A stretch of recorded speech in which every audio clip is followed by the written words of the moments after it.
Ladies and gentlemen, welcome to another episode of Bring Back the Love Conversations. I'm your host, AJ Throwback. Great to be here with you on another Friday night. And we are continuing, actually, we are wrapping up our mini series on resilient love. And I'm so excited to have on tonight's guest who I just met like maybe a couple weeks ago. I feel like when I say this is a dynamic sister who just stepped up and put her name in a hat. And I appreciate people like you put something out there Alright. and somebody just says, "Hey, I volunteer to do that." And when nobody else steps up, it's like, okay, boom, you're up. So I just appreciate this sister's zeal and enthusiasm to want to talk about R&B music and resilient love tonight. And I'm so honored to have just such an Mhm. awesome writer. I mean, when I tell y'all, her writing and her expression is just so visual. You feel like you right there with her. I'm so grateful to have this sister on tonight. None other than Kubby, the Noetic Muse. How are you this evening? I'm good, I'm good. That's good. That's good. Thank you so much once again for stepping up to the plate and volunteering to come on tonight and just to have a great conversation. I already can tell just from the energy in the green room, so to say. You know what I'm saying? That it's going to be a great time tonight. Yes. I'm excited, Absolutely. I'm excited. Absolutely. Absolutely. So, one of the things, of course, I always like to start off with asking, anybody who comes on the platform, like your beginnings with R&B. Like, what are some of your first memories, whether it's the artist, whether it's the songs, it could be videos, it could be anything. But like, what are some of your first memories of R&B? So, I'm a '90s baby, and how I feel about that is you're welcome, because with '90s babies, that was the Uh, greatest that's the greatest decade in R&B. It probably is great ones coming, but the '90s was just a great era. Um, so with that, I the majority of my music came from the later half of the '90s, and so that was the era of Aaliyah. But there was also Mhm. Kelly Price. Now that I'm older and I'm starting to still dive through '90s R&B, looking back now is looking at like artists like Sade, because it's like I didn't catch that in real time.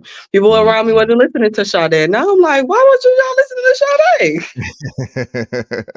Sade? Yeah, yeah, that's what's interesting is that like the focal point of like the album that this whole series is based around in terms of the inspiration is late 80s and 90s because for me like I'm right there with you. Like I was in high school when like Aaliyah was popping when like a lot of the artists that were out around that time were like just Mhm. really heavy, like Brandy, of course, Monica, like all of these artists that were like really right around my age. You know what I'm saying? Like all of them, literally all of them are right around my age, and it's like, wow, like this is R&B. Like at this time, like and you see the influence today is still resonating. So And that would. that's one of the things that I found that was very beautiful is that someone asked a question once online was just like, why do people romanticize the '90s? And it was just like, because that was the epitome of black love. We was rooting for each other in songs. We was talking about our feelings. We was getting all off our chest. We was fighting for each other. And then it spilled over into our movies. So we had an entire genre of romantic comedies and movies within the '90s that had what R&B music. Yes, yes, indeed. And I'm so glad. And you know what? It's so funny because I have been really meaning to dig into that layer, which I really haven't yet because it hasn't really come up. I've been so focused on the music that I haven't really talked about how that spilled over into the movies and the TV shows. Like one of the things I always think about my wife and I, we were riding around one day, maybe a week ago, and we would listen to the Boomerang soundtrack. And one of the things that we were saying was that the Boomerang soundtrack and the Waiting to Exhale soundtrack are two of the greatest soundtracks ever made, largely because Babyface was like he just knew how to get something different out of each artist that he worked with, and it brought forth some of the best music out of some of those great artists of that time, and some of the artists preceding really that time. Because I mean, if you think about like Waiting to Exhale, you had Mhm. you had TLC, you had Tony Braxton, but then you had like the staples like Shaka Khan and Aretha Franklin. You know, Whitney Houston. I mean, Yeah. by that point, like she was still like still fresh off of the Bodyguard soundtrack. You Yeah, know what I'm because if saying? you was gonna mention, like, greatest, we was gonna have to mention The Bodyguard. Oh yes, abso-freaking-lutely. Like Whitney, I mean, she was giving vocal clinics on that soundtrack, you know. Like, I mean, just acrobatics for days. And I mean, just owning songs. I mean, the bravery to do not only I Will Always Love You, but also to the bravery, and I feel like she still catches heat to this day for it, to do I'm Every Woman, you know, because it's so funny because Shaka, you know, Shaka threw her little shade after a Mhm. while, and it was like, yeah, but Shaka Whitney did her thing on that joint. Like you can't even fake like she didn't, you know. Like I mean, But and both you of know what? them are And vocal powerhouses. it's funny because that was one thing that I realized about current R&B because it's just like I was thinking about my favorite artist, and with current R&B, it's different. It is merged a lot with hip hop, and so the '90s R&B era with that, it was more about vocals. It's like I'm going to Mhm. tell you how I feel through my vocals. Yep, yep, yeah. There was no holding back of the vocals, and I remember that you mentioned Kelly Price because was it The Soul of a Woman? I think that was her debut album. Um, um, I don't know them in order, but yeah, and when yeah, we talk because that about emotions being on a track, what is it? What's the one where she's creeping with that woman man and she was singing to him? uh, oh my goodness. Oh, I As had We no Lay. business singing that. Yeah, and what's crazy about that, yeah, that was the second album. So what was yeah, because I think that was Mirror Mirror. I think that was the name of that album. Because I had like I want to say her first three albums, and we used to play like I had a radio show back in college. We used to play songs from both of those albums in heavy rotation, especially As We Lay, because that's a remake of Shirley Murdoch's song. And that was bold in and of itself because Shirley Murdoch put her whole face into that song. And then here comes Kelly Price, who's kind of cut from that same cloth. And then she does the same thing. Like, I mean, but makes it hers, but also makes you remember the original as well. But yeah, that song right there. Yeah, that's a good one right there. So um being from because I mean, I know we talked offline, like you're originally from St. Petersburg, Florida. Yes. And I think sometimes location can have a little bit of an effect on our musical taste as well. Like Mhm. depending on the radio shows we listen to, some of the TV programs that we might see. Oh, I'm sorry. Before we even get into that, before we go there, I got to go right back to the whole thing about TV shows and movies. I don't want to get off of that point. That was a great point that you raised. So talk a little bit more about how that also helped to shape your views of Black love, and then like also how they connected with the music as well. Um, well, one of them was so Sister Sister would be a major one, and then Mm. also, Brandy's show. And so, of course, Brandy singing all her own songs on her own TV show. It was just like, "Oh, well, you better do Yeah, that," and it was great music. I yeah. think right now, like, there was an era in TV shows that, even though they're singing and dancing, it's just the quality of the music wasn't up to par. It's a Mhm. song that they had in the show versus then it's just like those would be whole albums that you would still wanna listen to. You will wanna hear or watch that episode again. And then with Sister Sister, what they used to do is because this is some of the first times that I came across Beyonce, is having someone like Destiny Child or having these different artists perform in these settings like they're at their prom and they got this 702 singing and it's just like or they're in a nightclub and it's Jodeci and for performing. It's just like it was able to merge our vision of a false reality, our television show, and then our own thing of like, I could go see Jodeci. Yeah, yeah, yeah, yeah. And you know what's interesting about you saying that? Immediately, I thought about New York Undercover and how New York Undercover was one of the best shows of the '90s not only because of the actual show itself, but then when they had that little live aspect in that club every time, like at the end of the show, and you see people perform versions of songs, like it could be songs that's off their albums, it could be songs that's not on their albums. Like I want to say one episode, Mary J. Blige, I think she did a rendition of "You Make Me Feel Like a Natural Woman," and even though I mean, like Aretha is Aretha, like you're gonna be hard pressed to out sing Aretha on anything. Mary J. Blige did her thing with that joint. And like that was one of those like platforms that if you wanted to hear your favorite singer in a different light, like just turn on New York Undercover every Thursday night and you're going to hear them a little bit differently than you might necessarily hear them on an album. I just thought that that was really Aw. cool how they like made that intersectionality between kind of the pulse of like New York at that time and then the music and what it was like to go to like a live club, because I think that was one of the things, I don't know about for you, but for me, like that made me look forward to going to see live shows more often, you know. Mm, I wasn't old enough yet. I was just still about I'm still just watching it from TV shows. That's all good. It's all good. Yeah. Yeah. Um so location. Like I said, St. Petersburg, Florida. What was music like there? Maybe compared to, because I mean now you say you're in Texas. So Mhm. like I guess what was the music like in terms of getting music, like the radio shows or things you might have or programs that you might have watched that were specific to the area that may have shaped the way that you look at music?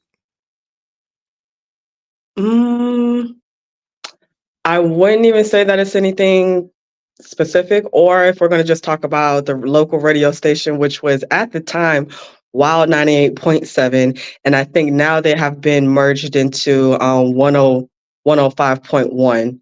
Okay. Um, and I was by that time I had already went to college and came home before that merger. So for the longest, it once it changed around I think high school into 94.1, which was another type of station.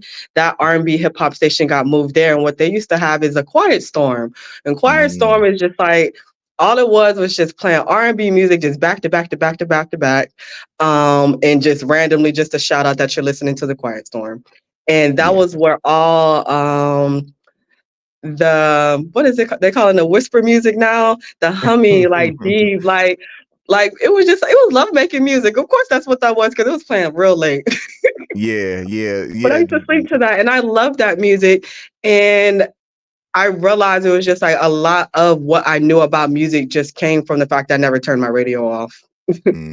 Yeah, yeah, that's powerful right there. Just that last statement, because there were times in my life where I could easily not watch TV and have the radio on and be fine. In fact, when I was in high school, my humanities teacher, she used to do this thing. In fact, she was my humanities teacher in 10th and 12th grade. And so one of the things that she will often do is TV boycotts. We couldn't watch TV for a week. And for some of my peers, they like, oh my goodness, how am I gonna survive without TV? Me, I'm like, I got the radio, I'm good.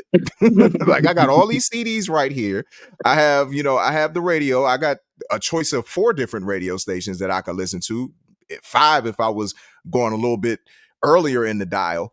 Like all of these options that I don't necessarily have to be a slave to watching TV, even though like that then cuts out like say BT, and Mhm. back then watching like Video Soul or Planet Groove or like a lot of the shows, Rap City, a lot of the shows that I watch, but I can just turn on the radio.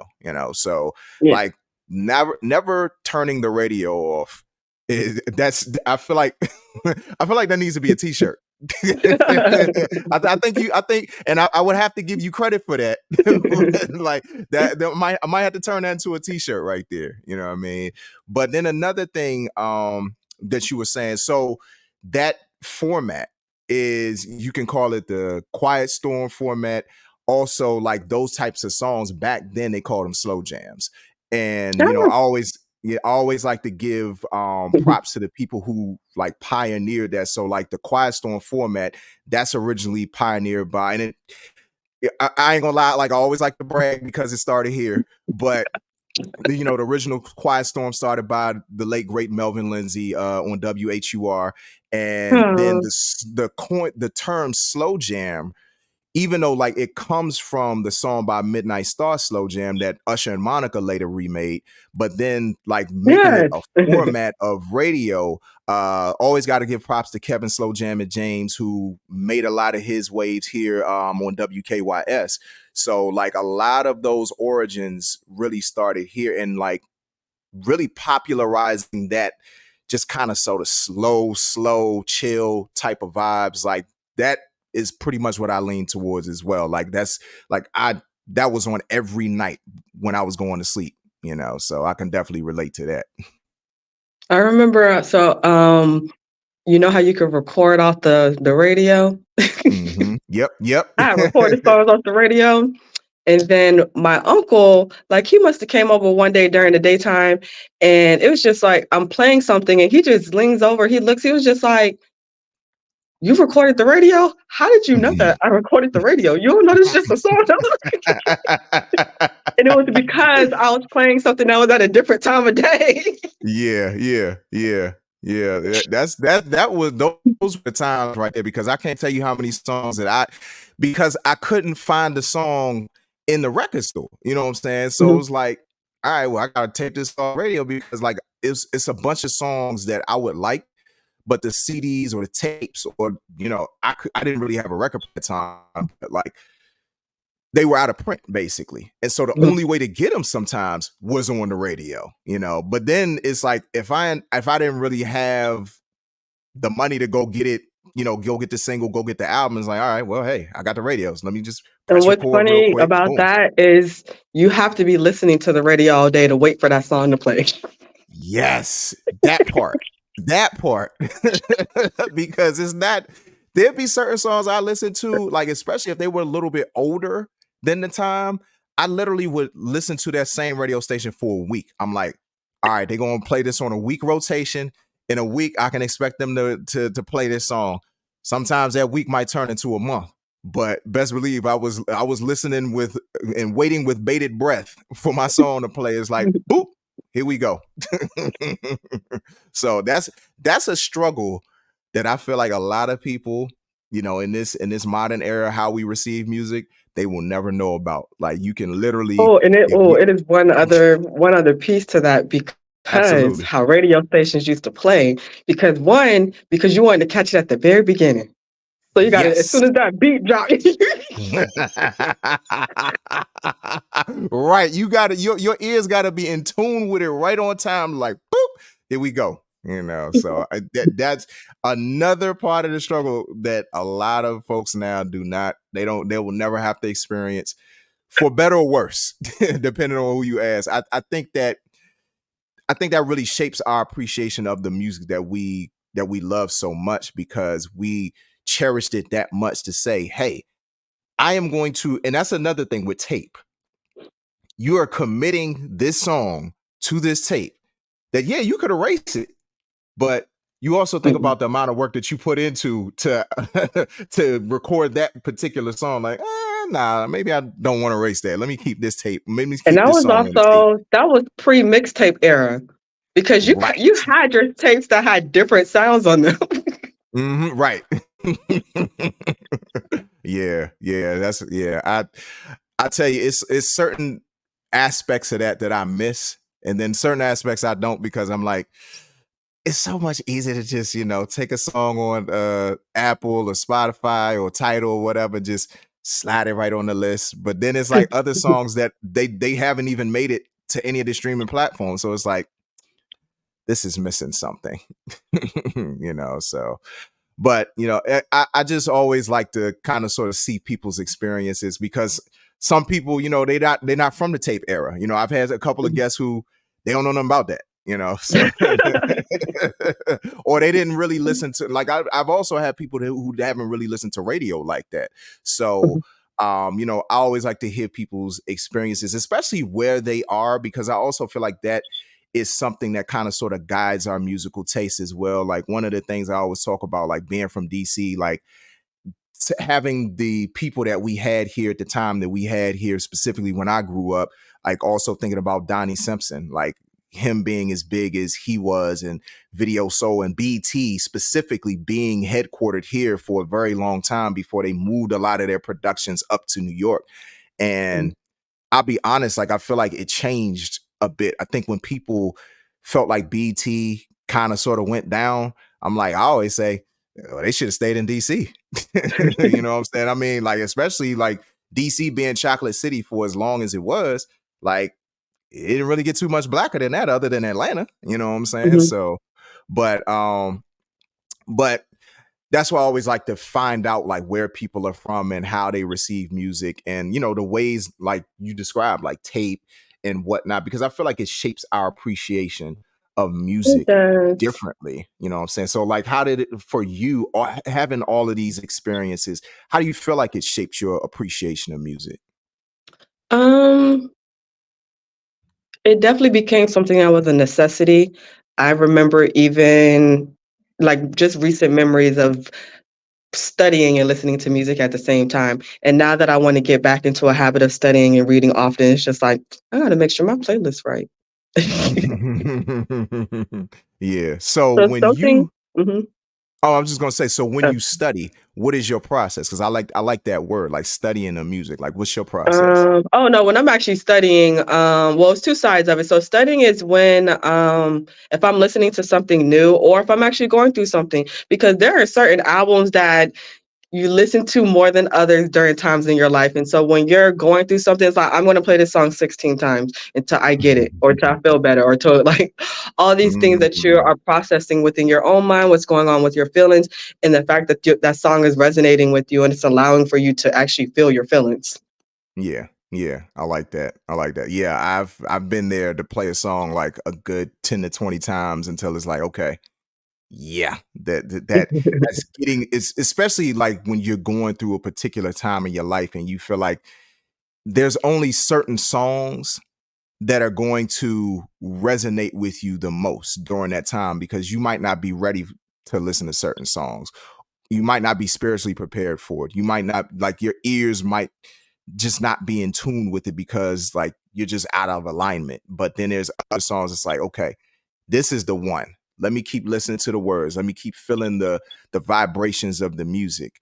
Um and I say, wow, and I say that, and knowing how much you are in tune with a lot of things spiritually, like vibrations of music, like when music is played in certain keys and singers sing with a certain tone or whatever, like how does that affect you differently than maybe it might affect the average person, like from your perspective?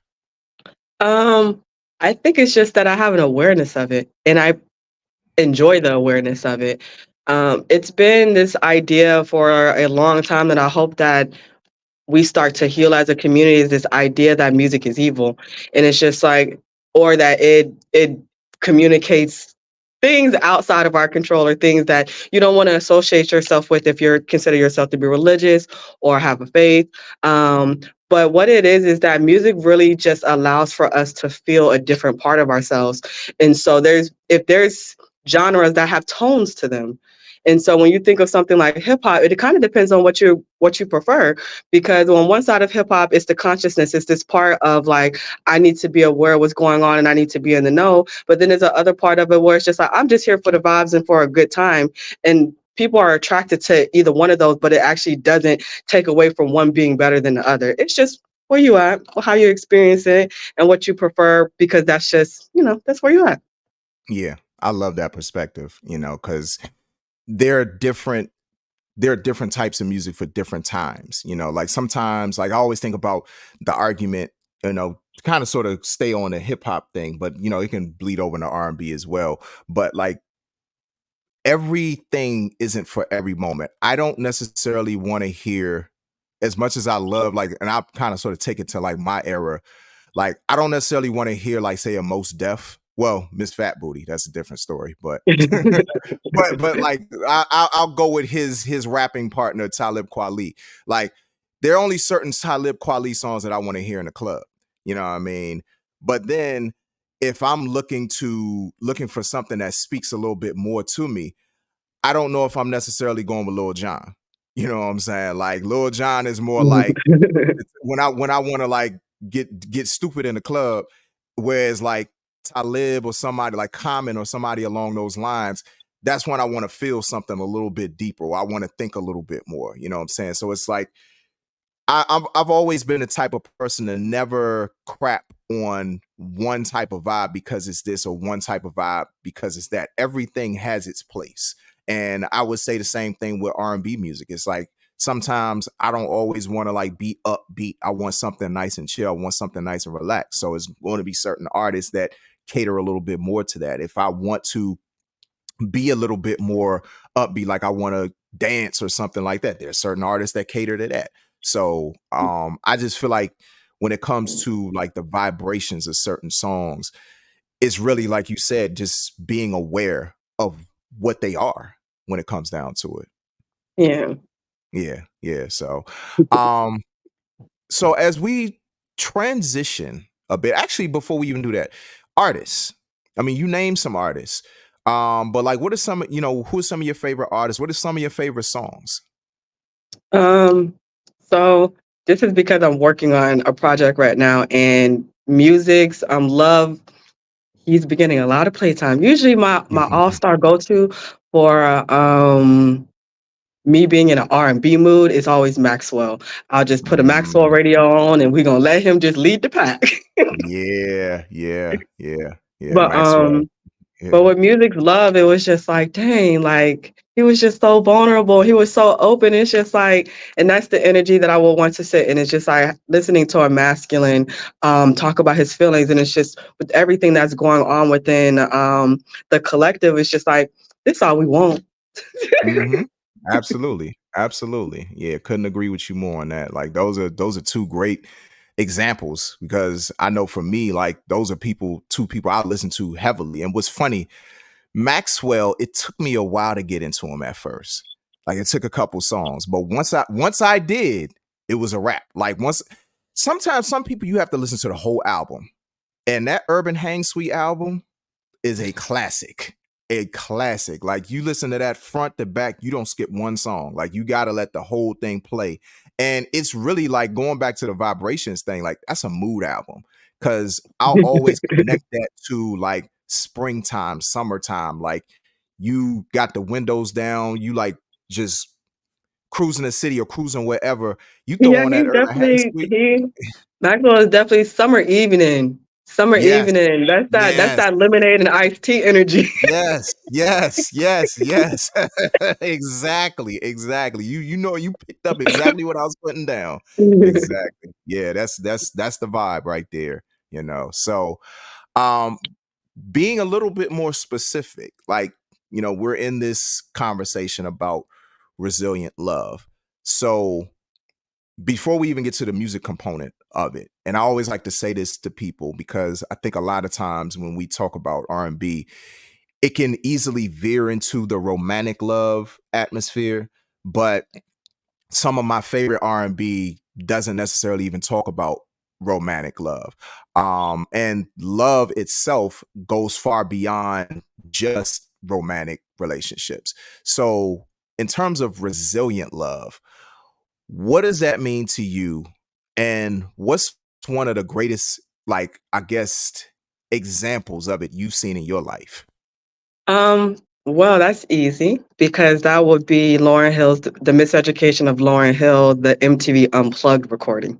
Mm. Because that was a journey of self-love. Mhm. And that was a journey of love that you have to, who am I, and then who do I belong to? And it's seeing herself and seeing the ancestors that she comes from, the people who she's surrounded by, and then the dreams and the hopes that she has for them and for herself. But she Yeah. still has life to be living.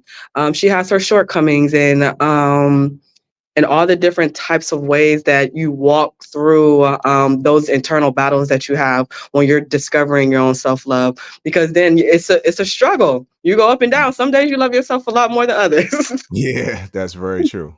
Very true. Yeah.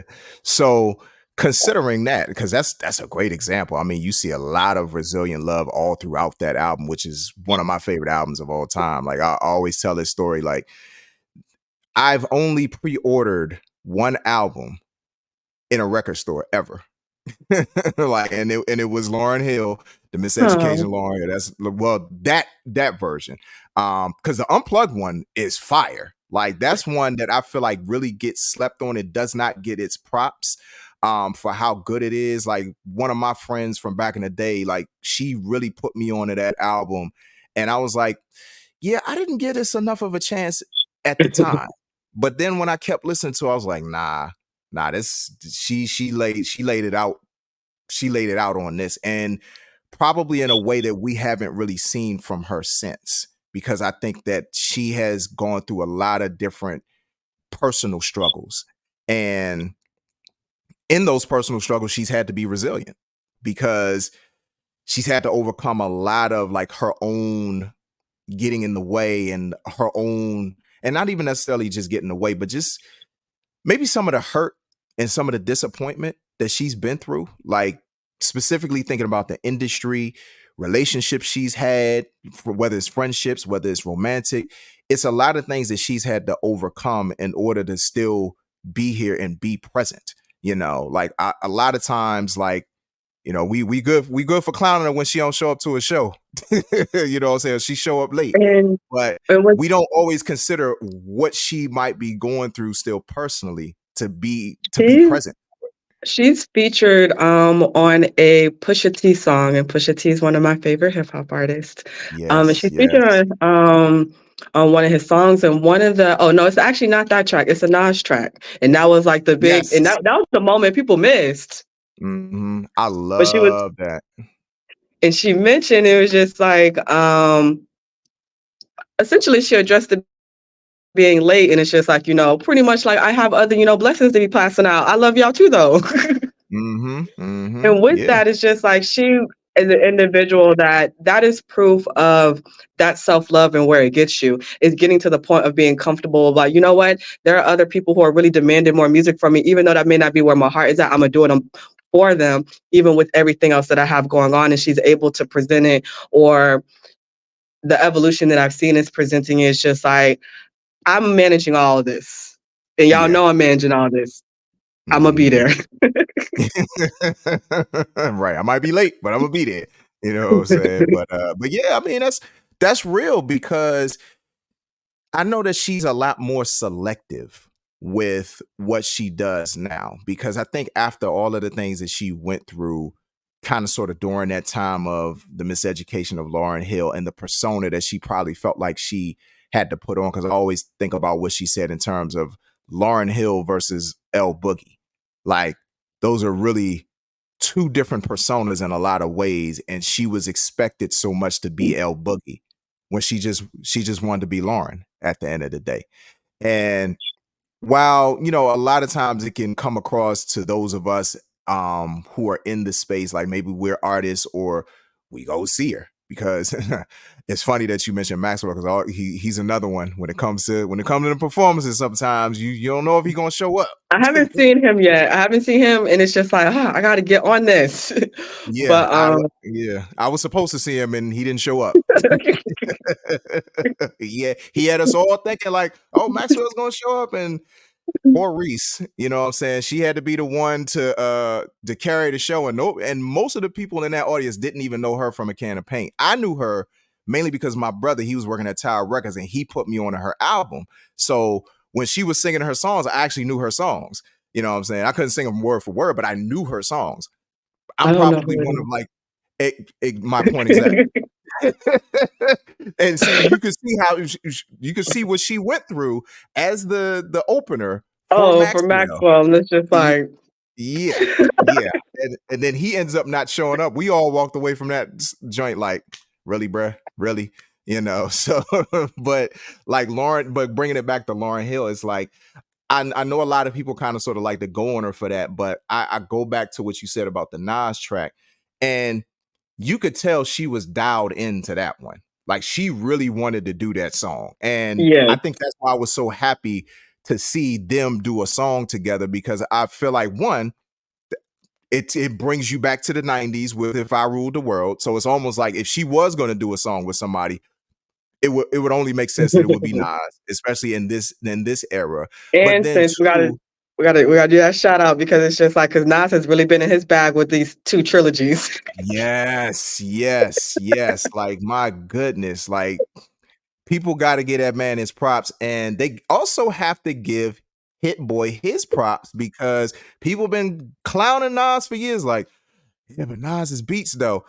You can't say that now because Hit Boy been on it. He's been on it, you know. But it is funny because I always feel like I end up talking about hip hop because the intersectionality between the two, especially for those of us who like we celebrate 90s R&B so much, you really can't get one without the other. They always like overlap, intersect somehow, whether it's a rapper on an R&B song or a singer on a hip hop song. Like they're just so meshed and married together at Mhm. this particular point that that's why they branded, you know, hip hop and R&B with a lot of these stations because you're getting primarily both and you sometimes getting both at the same time, you know. Yeah. So, yeah, but yeah, I like that example of resilient love in terms of the music side of it. Now from the personal side of it in terms of your experiences with it. And again, it doesn't have to be limited to romantic relationships. It could be with friends, it could be with family, it could be with anybody. Like, what have been some of the greatest examples of it, or at least one great example of it that you've seen in your life personally? Um, I wanna say that it's the resilient love within the Black collective and in general. Um, Unfortunately, I've heard it twice within the past year, and it's probably been years since I've heard the term, but crabs in a bucket, and it was like, "What?" Mm, mm-hmm. Mhm. And I had no words for it because it was just like, I didn't know that it was possible for someone to still actually believe that that's true with everything that we have been through, and then the choices that we still make to sit on the internet and fight with each other about gender wars. Yeah, yeah, yeah. Like, yeah, like, but overall, it's just the way that we hold each other accountable, the way that we make space for each other and also different versions of ourselves. And the way that if somebody is considered to be a leader, then we want them to behave this way, have these type of morals. Like we're always very much like iron and sharpening iron. And I think that's what makes us resilient love. And that's what the part of it is just like we're really just built different. Yeah, yeah. I mean, we are definitely probably one of the greatest examples as a people of love, period.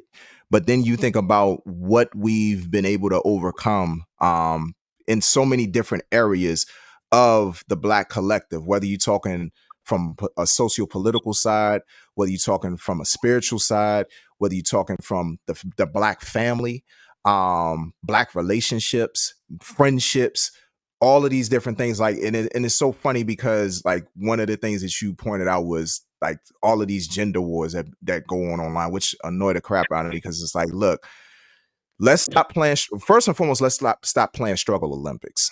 Let's start there.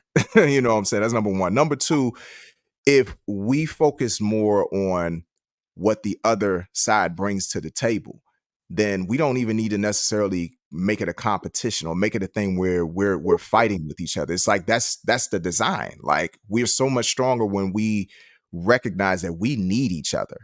Like I am not one of these black men out here that sit there and like rag on black women. I mean, I have not been perfect in my treatment of women throughout my life.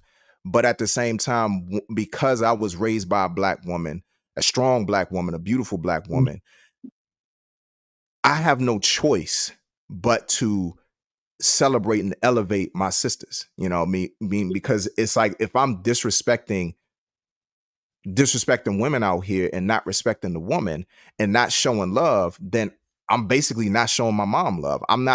It's a slap in the face to her legacy of how she raised me and my brother.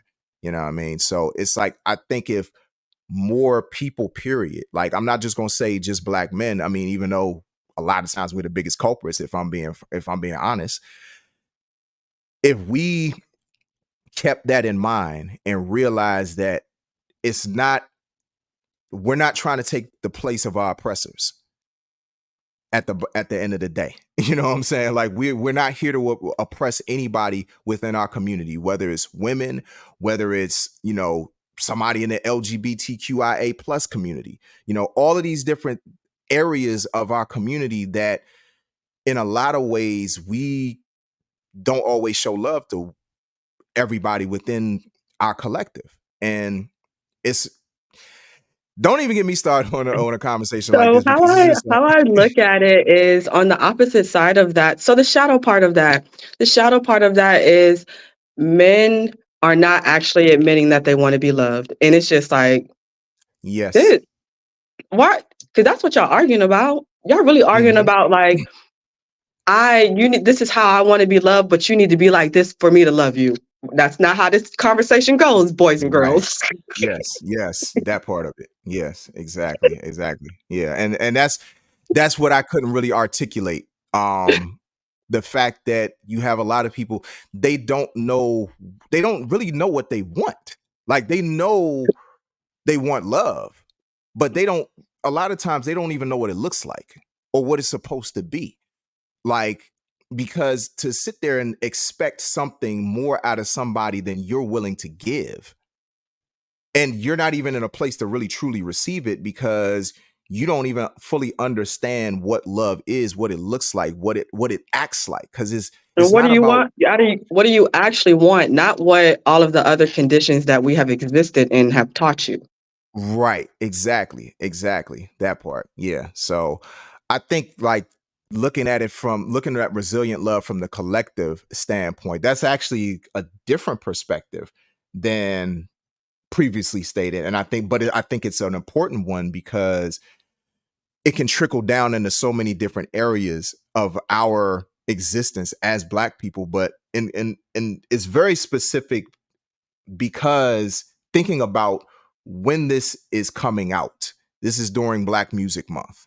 So like I always go back to that time of like really not even knowing that there was a Black Music Month for the longest time. Like, oh, okay, I know we got Didn't Black even know History that Month, but I either. didn't know I I didn't know we had Black Music Month too. And the crazy thing is I found this out a while ago that it started, and it kind of makes me respect President Jimmy Carter a little bit more because it came out during his administration. I was like, people don't give that man a little enough credit, what I'm saying, for some of the stuff that he did during his time. He was no nonsense, what I'm saying. But it's like, okay, Black Music Month came out during your administration, you signed off on that, you all right with me, brother. You know what I'm saying? You ain't got to do nothing else. You know what I'm saying? You made that happen, so He was but playing the saxophone back then. right. That's what that was about. Yeah, that was a saxophone before the saxophone. But I ain't mad at him though. I ain't mad at him. So he wasn't. I don't think he was pandering to the same level, but He was just, I gotta because make sure I'm looking out for me. And we're gonna make right, sure that exactly. So I got to make sure they give me some props down the line. So I ain't mad at it. I ain't mad at it whatsoever.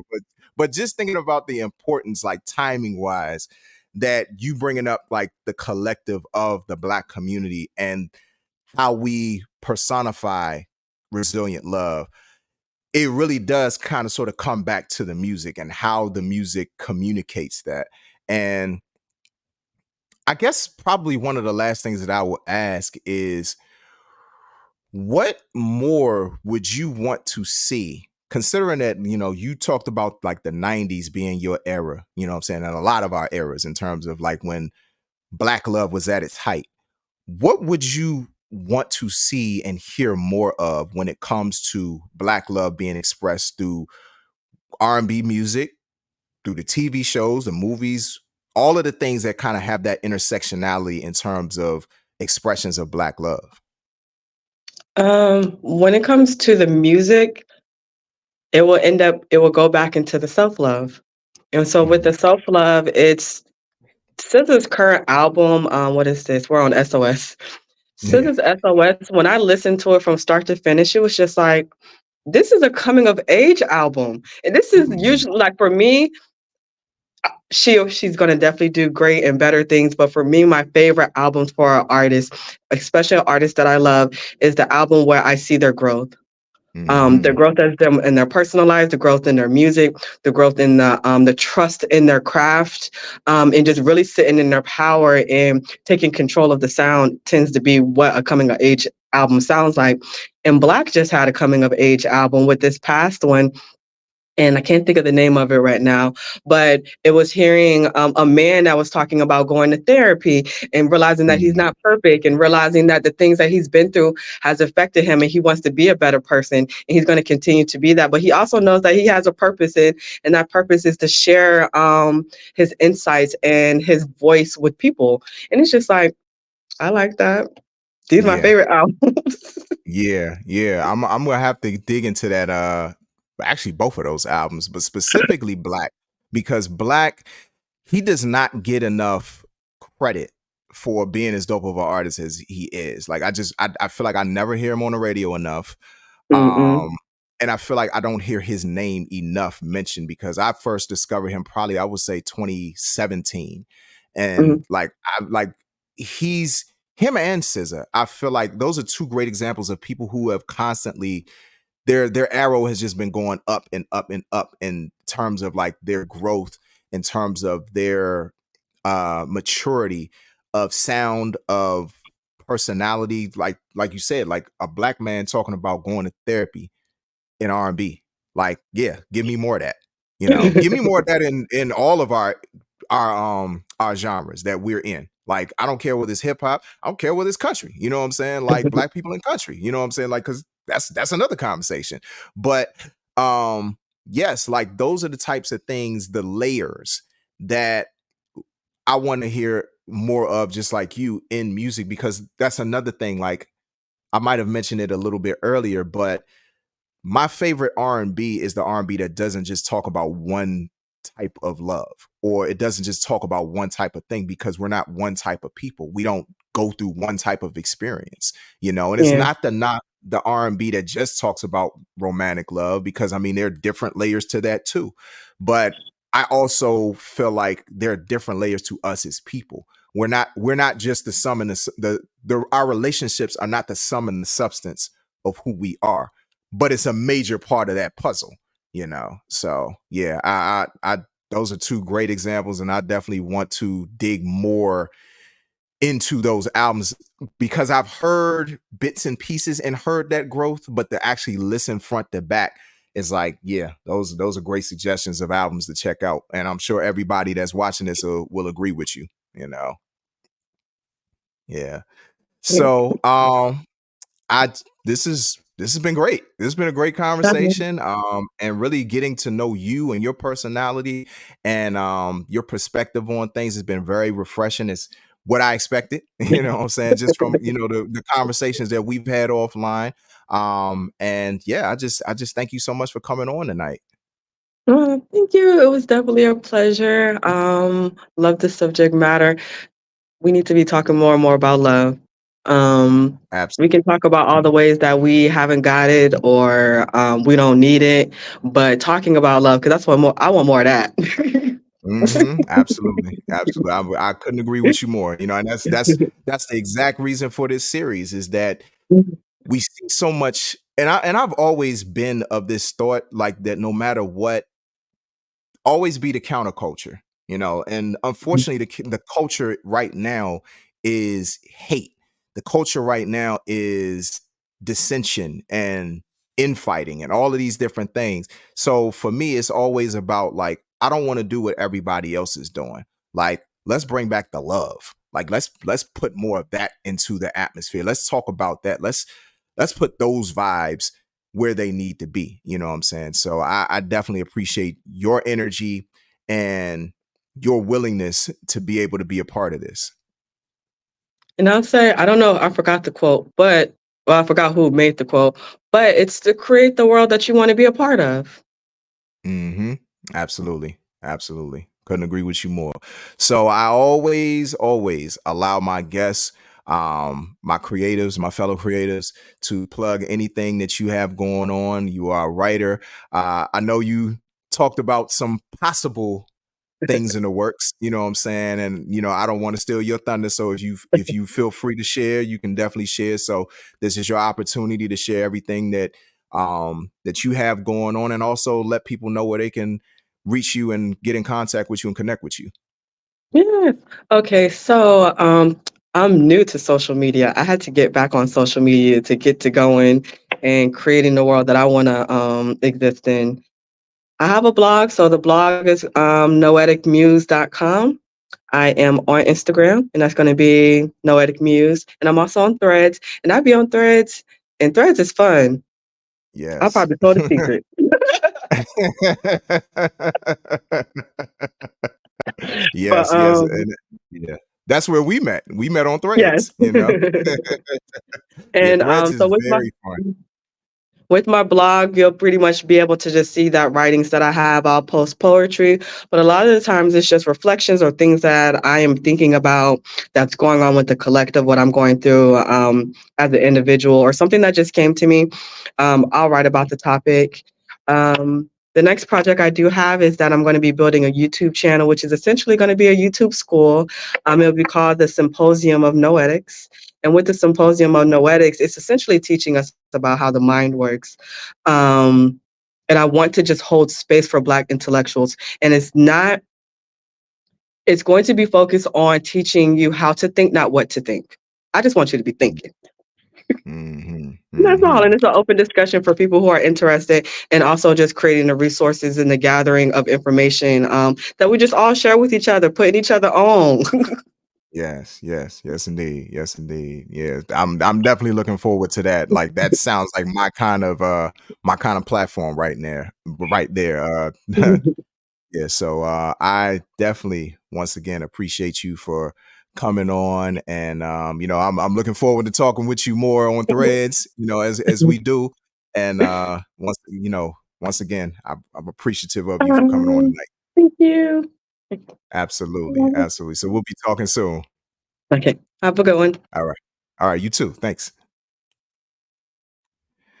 All right, ladies and gentlemen, once again, that was Kubby, the Noetic Muse. Y'all definitely make sure that y'all check out her blog and be on the lookout for her YouTube channel once it drops and everything. And I'll try to circle back around and bring information once that information comes about. But yeah, it's a great way to wrap up Resilient Love, like especially like talking about how important it is in the Black community, and recognizing just how resilient we are as a people. And that's one of the biggest reasons why also I'm doing this series, Bring Back the Love Conversations, but also one of the biggest reasons I'm doing the album that's coming out next week. So y'all definitely make sure that y'all stay tuned for that. But in the meantime, this whole series is surrounding my current single that is out right now, which is called Resilient, as you can see. And let me bring up the music so y'all can get a little taste of it. But yeah, the single is out right now. I feel it as an R&B slow jam instrumental. Available now for purchase and streaming on iTunes, Amazon, Spotify, Tidal, my Bandcamp page, ajthrowback.bandcamp.com, and also my website, which is bammllc.net/music. Definitely appreciate everybody who has supported this single so far, as well as my previous singles that are also out, Something New and Fluent in My Language, which all three of these singles will be featured on my album Love on Rewind, which will be dropping actually next week. So y'all be seeing some promos and all of that good stuff for that. Also, at my website, you can see I have on a piece of one of my t-shirts.